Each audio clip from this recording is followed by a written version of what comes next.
What is up, guys, gals, and minions? It has been a while, Proxy, and as you can see here, bringing you the final Destiny video. Oh my goodness, it's been the end of an era. It's been like a day. I'm sorry.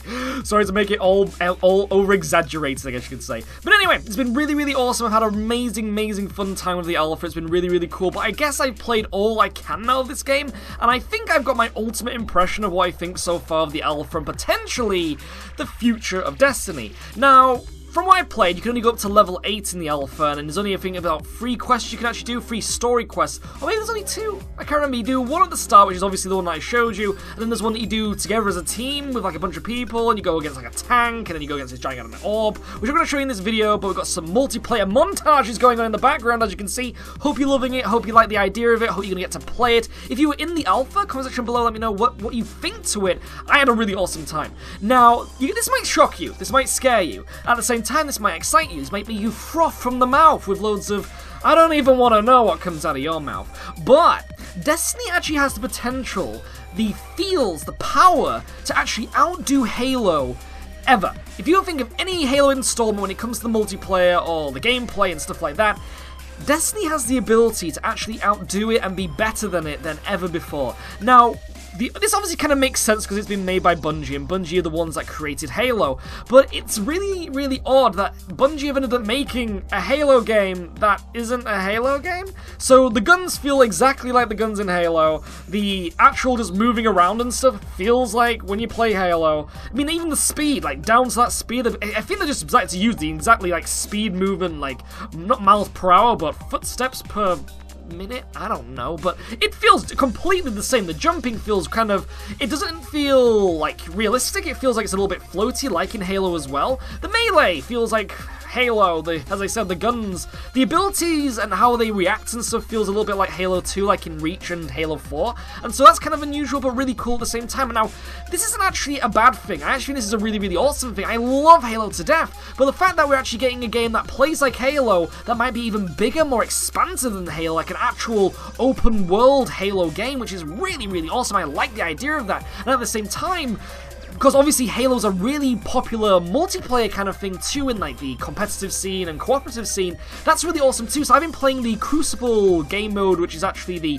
competitive multiplayer for Destiny, and it feels one-to-one like Halo, which is insane, but at the same time really cool. I like that idea, and so you get all these awesome close quarters competitive maps, which is really cool. All the weapons, as I said, feels like the guns in Halo, but this time, instead of having everyone going for like the battle rifle and stuff, because you're getting like random loot drops and things, everyone has their own tools and stuff that they bring to the matches, which is really cool. So you're not fighting all these people that don't all feel like a cookie cutter kind of person that you've just fought a minute ago if they killed you or if you killed them and stuff. Everyone's using all these different guns and weapons and gadgets and powers, and that's really awesome. So it's a different experience every single time you come across someone to fight, which I really like. But there is something else that's kind of bothering me. Now, you only get one. Now, it's called Crucible, which is the thing where you fight against everyone. I think this is the same word that they use in Warframe. Is that correct? Is it called Crucible in that too?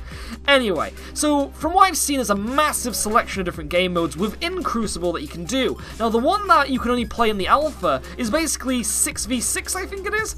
And within that 6v6, it's just 6 players versus 6 players, obviously, but it's their stats and weapons and gadgets and powers that they found and their armors, everything like that, all being put against each other. And so basically what this means is there's no matchmaking, which is really sad. Now, the reason for this is, I think, is that it's kind of like a, how can you explain it? Basically, it says in the game mode selection that it's all levels versus all levels. So if you've got like one side that's all level 2s, and then you've got another side that's all level 8s, then the level 2 is going to have a really horrible time. It means that none of the stats are balanced, everything like that. And so I have actually had a few frustrating moments in this multiplayer, which has kind of put me off it a little bit, but at the same time I really like it. Now I'm hoping, now seeing as it says this in the description of the selection of the game mode and everything, it actually says like all levels for all levels. I'm hoping there's actually going to be like balancing in like future modes and stuff, maybe there'll actually be a different variation of this one that I've been playing, which is basically just team deathmatch, but all the guns and stats are all at the same damage output and input and everything like that, and so everything just works exactly the same way and things, which I kind of like the idea of. But this is the thing though, it's people still using all of their different weapons, but the damage stats are all the same, which is really cool. I like the idea of that, everything being equal, but at the same time being different. Does that make sense? I think that's going to be really, really awesome. I'm really excited about that potentially happening. And so if there are two choices where people are going to have like different levels fighting each other, but also having equal levels fighting each other too, but maybe just, if say everyone's level 2, and then a bunch of people are level 8 as well, but then you can just actually just equalize it all out at the same time. That would be really, really balsam and really, really badass. I like the idea, and I'm really looking forward to that happening, because if they're able to do that, then you've got a multiplayer way, way better than Halo, which is really, really awesome. It means you're going to have all of these different weapons, but they all work exactly the same when it comes to their damage and stuff. So it feels fair then, in a way, you know what I mean? Because I've ended up coming across people who have got really awesome armor when I was like really low level, and then I couldn't do anything to them. I was chipping away at them by my machine gun or my shotgun or whatever, and in close quarters and going, why are you dying? And it's just really annoying. And so yeah, that was a big shame. But anyway, that's basically it for that. The vehicles also feel really good. I love the vehicles so much, and what's really awesome as well is that other players, well, every player basically gets their own motorcycle. So do you know, like in Halo and stuff, you'd be like,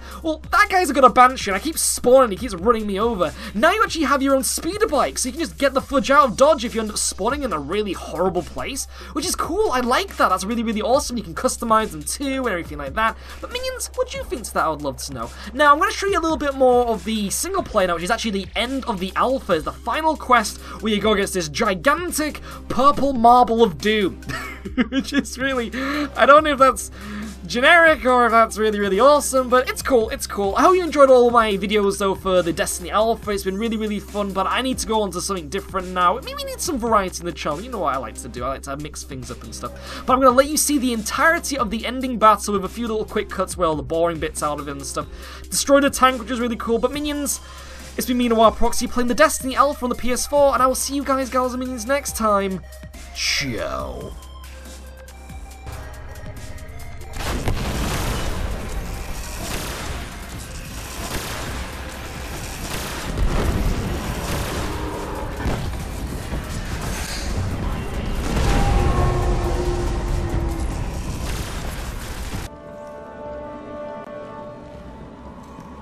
So this is the Devil's Lair.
They sent the right team to handle this one. Sepix Prime cast a great shadow over our city. With its destruction, the fallen devils will grow weaker. But we must stay vigilant. The fallen are crafty, and they'll find ways to survive. They always do.